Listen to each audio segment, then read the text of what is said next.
We are now underneath the truck. I'm going to quickly change out the fuel filter. Because I said quickly, I'm probably going to regret that.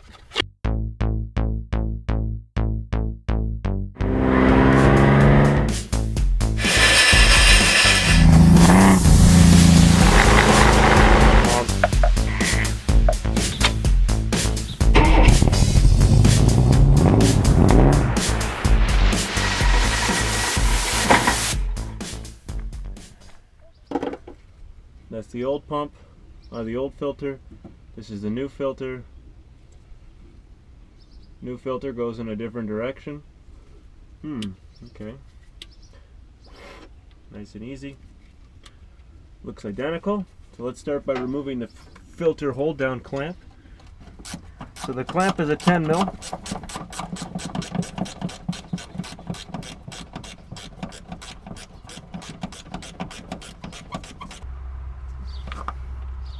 Okay, a 5/8 line wrench fits on the existing fuel lines. It looks like 13/16 for the filter body.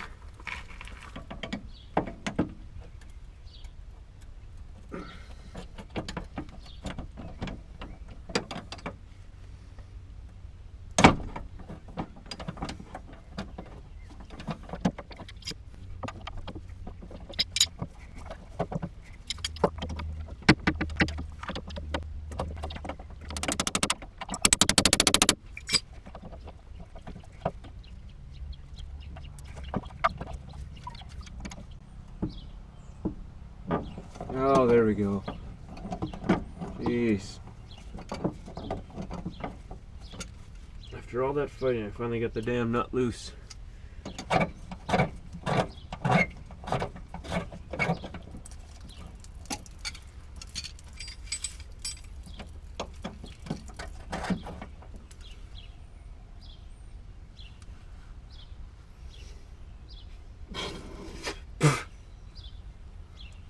Talk about back pressure, dude. Holy shit. Hopefully you guys saw that. It builds up tons of pressure and it blew nothing but black shit out. Sorry for the language.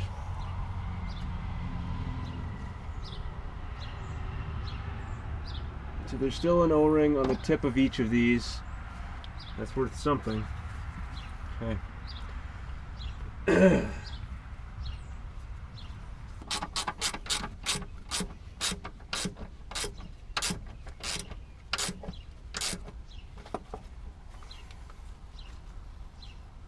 Now we have to check for leaks, which means starting it and crossing our fingers that this incredible fuel plug was in fact my issue and will then hopefully resolve itself here. Okay. Wow, that built no pressure in this time, but there's air in it.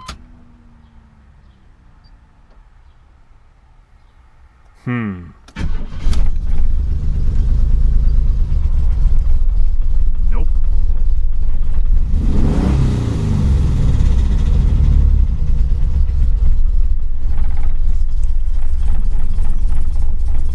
Definitely no.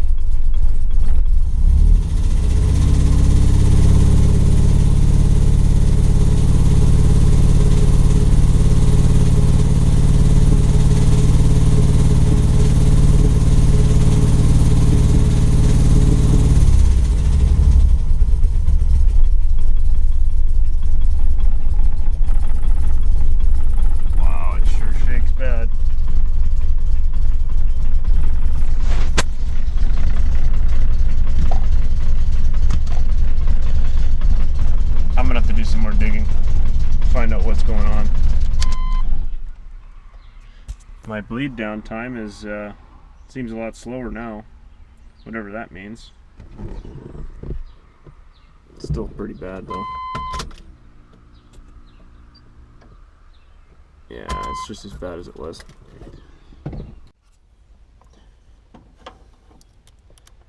Okay, so clearly you can obviously tell that I'm tearing into this thing again.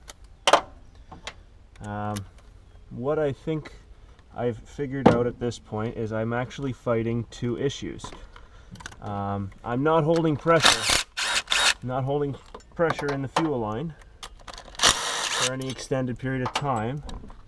What's happening is I think it's bleeding back through my fuel supply line, like from my fuel pump, because when I pinch that line under the truck with a pair of vice grips, the pressure up here stays and it doesn't change. So that means that it's bleeding back through the same line that it's being supplied with.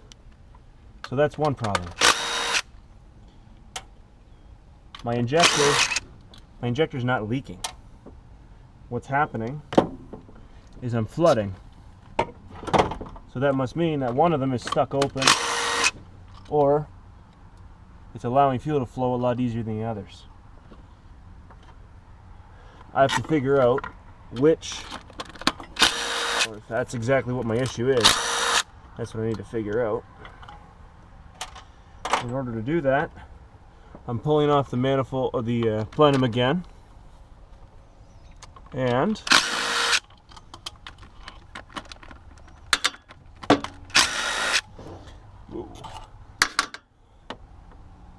once it's off, I'm going to take the nozzles out of the block,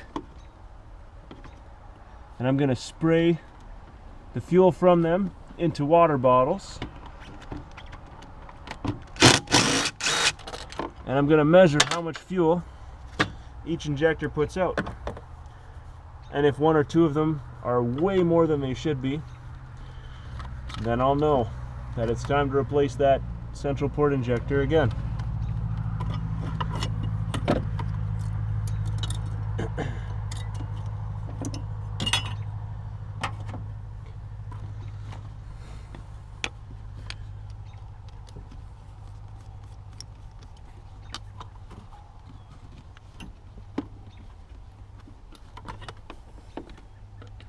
One thing I'll have to do is make sure that my coil's unplugged, because with fuel outside of the engine and any spark, obviously that's a bad combination. Unless you're trying to burn something down, then you're on the right track.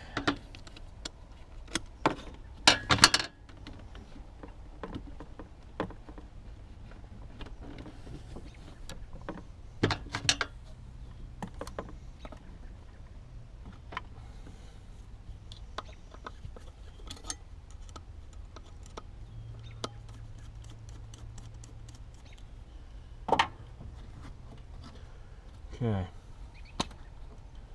think that's everybody.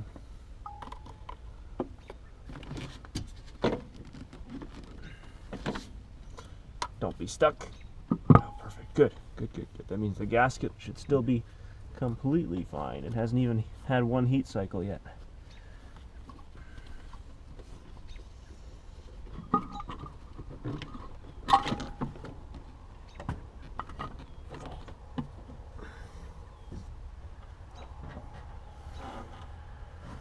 Stinks of fuel in there.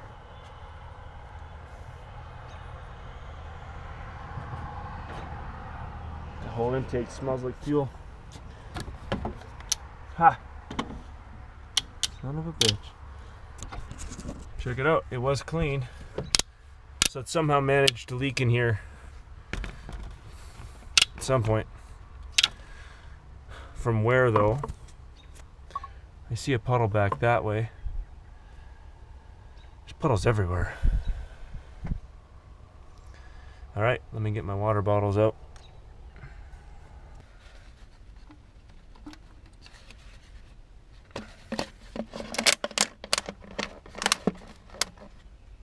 Okay.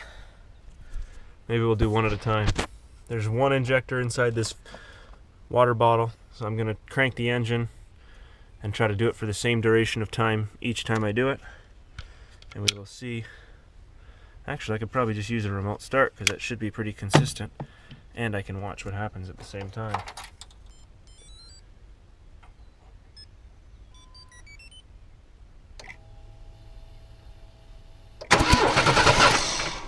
Okay, that pulsed, and it seemed a pretty reasonable pulse. Didn't seem like a ton of fuel that time, so let's check the next injector.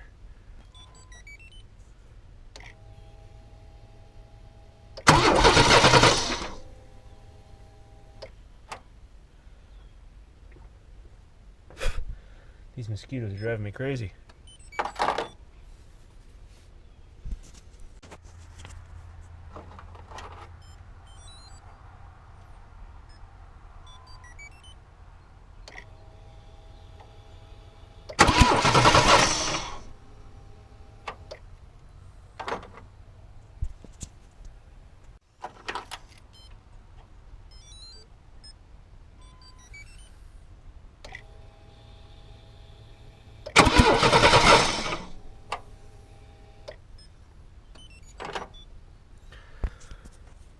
Well, they all squirt fuel. Maybe some are doing more than others. I have no freaking clue.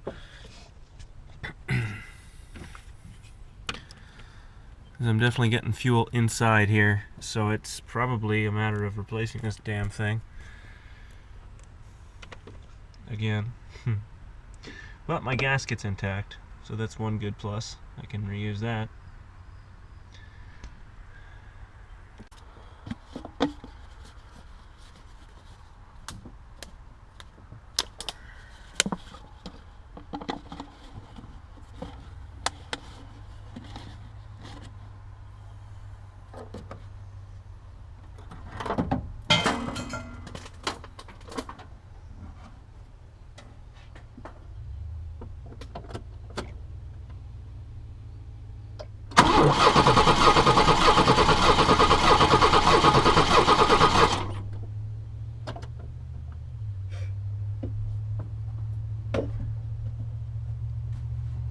Mosquitoes getting crazy. Okay, so I found if I cranked for about 5 seconds each time, I get a measurable amount of fuel at least, instead of a minuscule amount.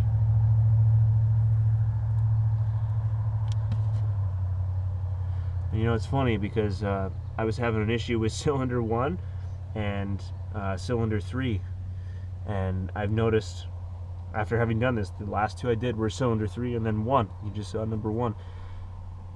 They had the most fuel in them in this bottle, and it was actually able to drip, where the others I would turn it upside down, nothing would happen.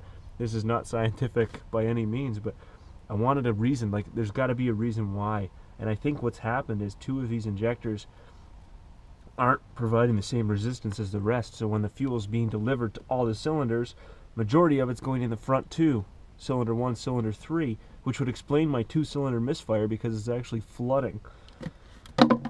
Okay, so I'm ordering an injector in the morning, and I'm going to pay whatever ridiculous amount of money they ask me to pay, and that'll be what she wrote.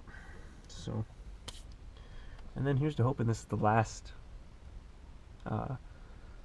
troubleshooting video I have to do related to this injector again.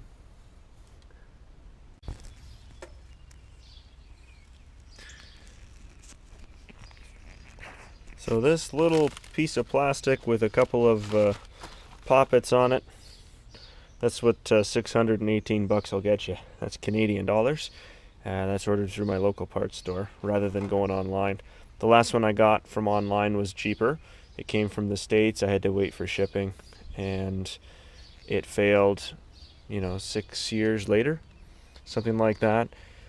And realistically, what did I save then? Maybe a few $100.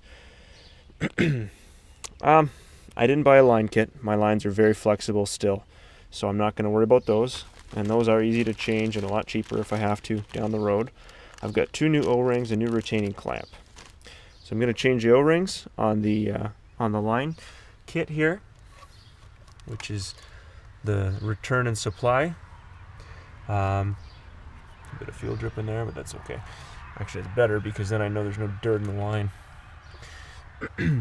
And when I go to put this thing back together, I will follow step by step with you again how to do it for the second or third time. So we need a bit of clean motor oil on those O-rings just to help everything slide together without resistance. So you've got clean engine oil, a good place to find it is your dipstick. I do this at work a lot with with hand tools that have a tendency to get stuck, pliers and whatnot. You steal a little bit of engine oil from the dipstick and you can oil them up on the spot. So this is going to help the line kit slide into the injector. Let's route some of these nozzles. I don't know. First I'm going to plug it in and then I'll worry about routing after.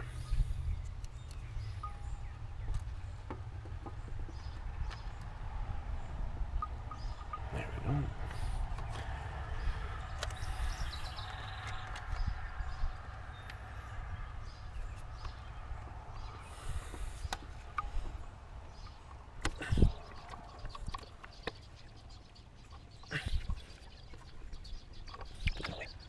Yeah.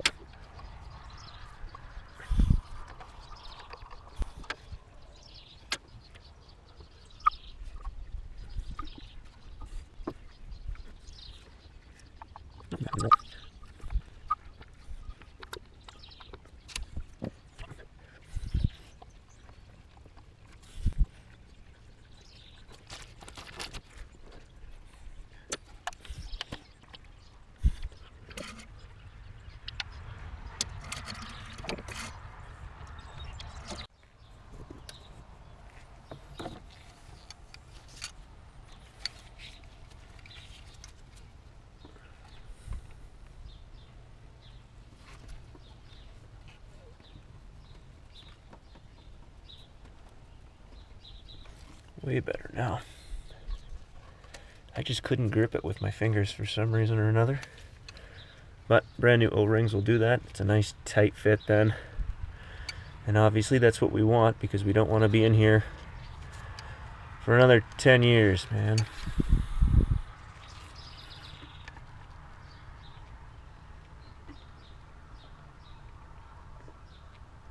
Alright, those are both in all the way now. New retaining clamp.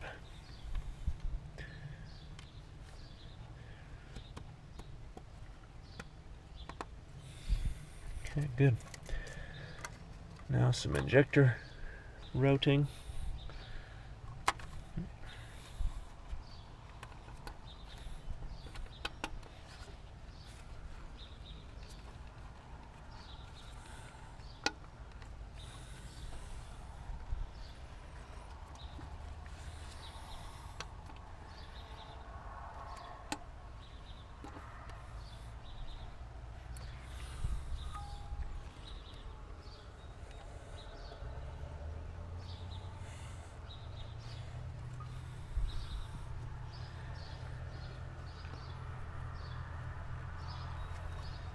Okay, so I'm doing the tug test. Nothing's coming unplugged. Harness goes back on. So make sure your pigtail stays out of harm's way, that your injector lines are all out of the mating surface on the manifold, on the intake there. Get your new gasket if you're having to replace it. I changed mine when I opened this thing earlier. So my manifold gasket is on, a plenum gasket. Now the plenum itself. So for those of you that aren't very familiar with this engine, this is the manifold cover. You've got this port right here, which is your EGR valve. Return to the valve cover that's here, that hard plastic line. Down underneath the throttle body, let's get you guys positioned. This spot, this connector here, attaches to vacuum line, which goes into the emissions bottle at the front. I can't remember what she's called. At the back, on the right hand side, the large port is going to be for your vacuum assisted brakes. On the left hand side, we've got a small vacuum line that goes and takes care of accessories. So now we're going to get this guy back in position.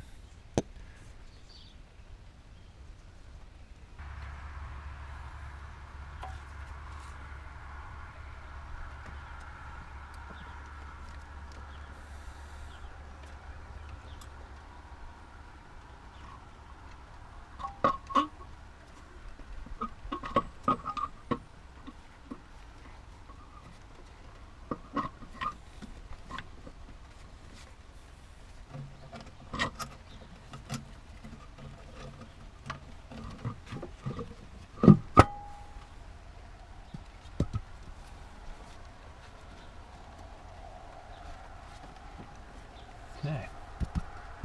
Looks like it's seated pretty well. So I'm going to start letting some bolts drop into position here. A long one goes at the rear center. You've got two short ones. The two short ones are on the back, left and right sides, on either side of the distributor. Get myself in there.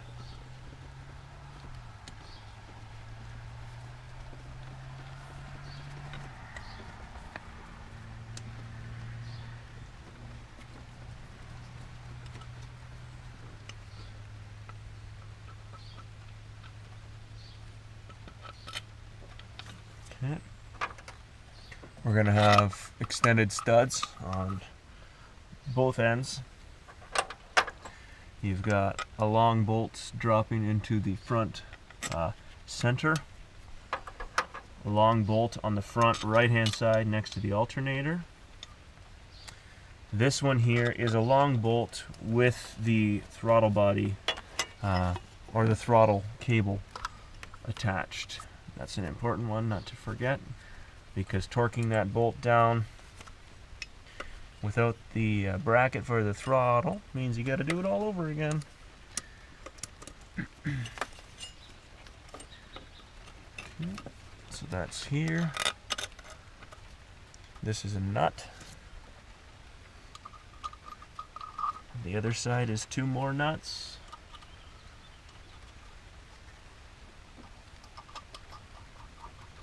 And then you've got two, so all those were 10 mil fasteners. Now we've got two 8 mil fasteners to hold down the rest of the throttle cable clamp.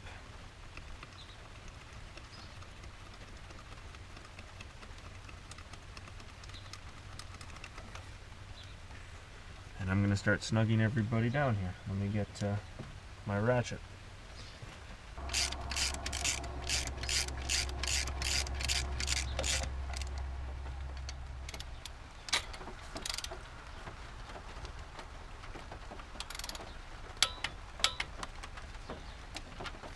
Okay. So everybody's been torqued down. So we've got some mounts for the coil that have to be reinstalled. First we're going to worry about the EGR valve, because I do believe that's in the way of the throttle cable here. This. And that plugs into the port above here in the center. Right. Oh. Gotcha.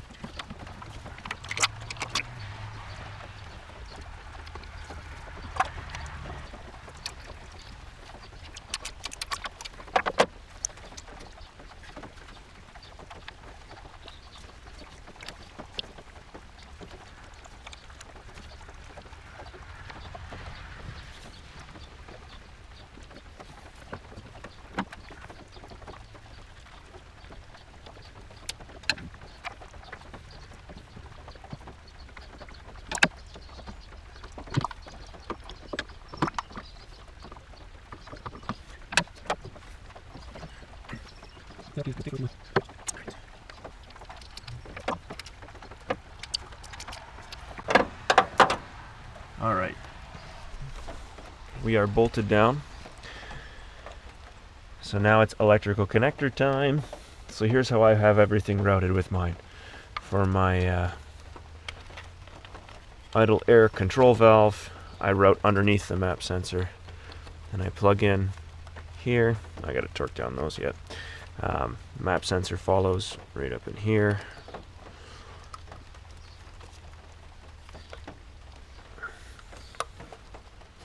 Oops. It's backwards. My connector's broken, so there we go. We've got right here is my throttle position sensor. Okay, the tuning valve, that one comes off the main harness here.